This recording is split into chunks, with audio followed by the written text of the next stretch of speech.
You're right. So, death of antagonosis, or antagonis, however you're supposed to say that. It's okay. Not the best book I've ever read. The basic story is, well, it follows the second company of the Black Dragons. Specifically, a bloke called Volos, who is a dragon's claw. He's an assault marine, and the thing that makes black dragons unique is that they can grow great big claws out of their arms. Well, some of them do. And because of this mutation, they are suspected by the Inquisition of being evil and corrupted by chaos. But that comes into play a little later. The story follows them, and it gets straight into the action, straight away, like 10 pages in. They've been called to this planet that apparently has had some kind of zombie infestation. And when they're on the planet, the zombies don't seem to be that fussed about them. But when they get to the civilians' safety bunker and try and get the civilians out to safety, that's when things go berserk. Now, the Black Dragons themselves are interesting, very interesting. I mean, it was them and their characters which kept me reading this book. They actually seem to care about humans and are not just well, they seem to be more sympathetic than a lot of Space Marines I've read about. So, like, that was instantly, something that I liked and that kept me going. But yeah, because they actually like humans, and they actually give a damn about humans, they make it their, primary mission to save as many civilians from this planet as they possibly can. And while they're leading these civilians off to the stronghold, pictured there, it's a neat piece of art, isn't it? While they're leading them off, all the zombies instantly go berserk and start going for them, but not actually going for the Black Dragons, mainly going for the civilians, specifically targeting them out.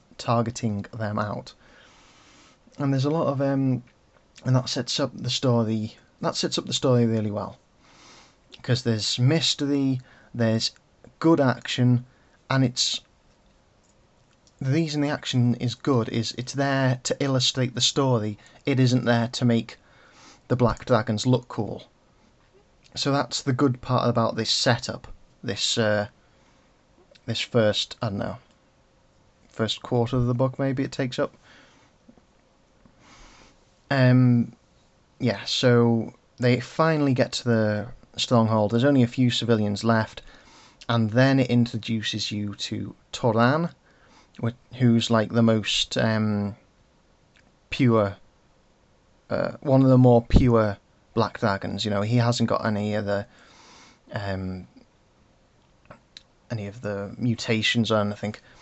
It introduces you to an Inquisitor who thinks that all the Black Dragons are, tainted by chaos and because of their mutations, and you're introduced to a Canoness, and she's sort of a bit of a wild card. You're never really sure what she's going to do or whose side she's actually on, although she does make her allegiances clear.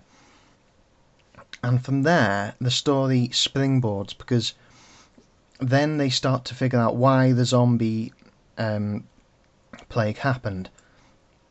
And then they start track down the instigators of it, who were the Swords of Entropy, or is it Epiphany? I can't remember now. And they are the Chaos Space Marine warband who don't actually think of themselves as being Chaos, although that isn't gone into in any great detail. So, as far as bad guys go, they're okay. They're just placeholders. They're just there to, you know, move the plot along.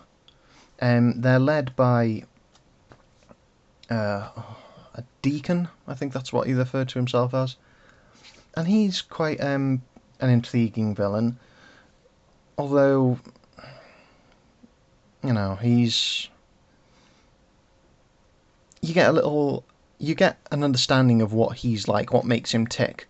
So, you know, he's fairly intriguing. So, once they're introduced, the story basically takes the form of the Black Dragons are trying to figure out what's going to happen next, why the Swords of Entropy are going to these and such planets, and they're basically trying to catch up with the Swords of Entropy and defeat them before they can unleash their plan, which isn't unveiled until the last act. And it's all quite good. I mean, it all builds up till the end, and it's good. One of the standout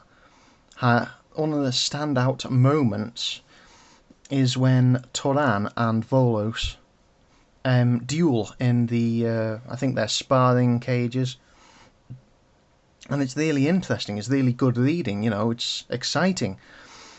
But the end's okay. I won't do any spoilers, but I found the ending was